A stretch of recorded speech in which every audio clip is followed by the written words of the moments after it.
কি অর্ডার দিয়েছো?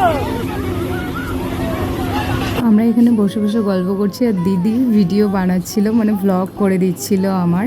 তারপর ও গিয়ে মানির অর্ডার দেওয়া মশলা কোল্ড ড্রিঙ্কস নিয়ে চলে এসেছিলো। আর এত গরম পড়েছিল, ওই কারণে কোল্ড ড্রিঙ্কস ছাড়া কি চলে। তো ফার্স্ট আমরা কোল্ড ড্রিঙ্কস নিয়ে নিয়েছি। আমি এত কোল্ড ড্রিঙ্কস খেতে ভালোবাসি, আমার মা আর রাহুল দুজনেই এটা নিয়ে আমার সাথে ঝামেলা করে, মানে অতিরিক্ত খাই বলে ওরা ঝামেলা করে। যেহেতু দুপুরবেলা আমরা লাঞ্চ করে গেছিলাম, ওই কারণে সবার পেট ভর্তি ছিল, তাও বাইরে গেছি খেতে তো হবে, ওই কারণে আমরা অর্ডার দিয়ে দিয়েছিলাম ফিশ ফিঙ্গার আর কোরিয়ান চিকেন উইংস। এখানে খাওয়া দাওয়া করে বেরিয়ে পড়লাম।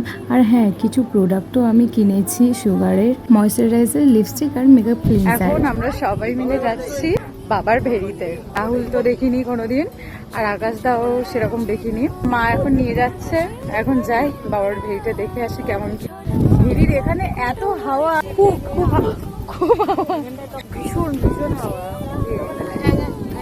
এখন আমি আর দিদি ভেড়িতে বসে আছি আলাতে। এখানে কি সুন্দর শান করেছে, মানে শান বলে। মানে তুই কোথায়? কই দেখতে পাচ্ছি না। আর ও তো ওখানে খেলা করে যাচ্ছে।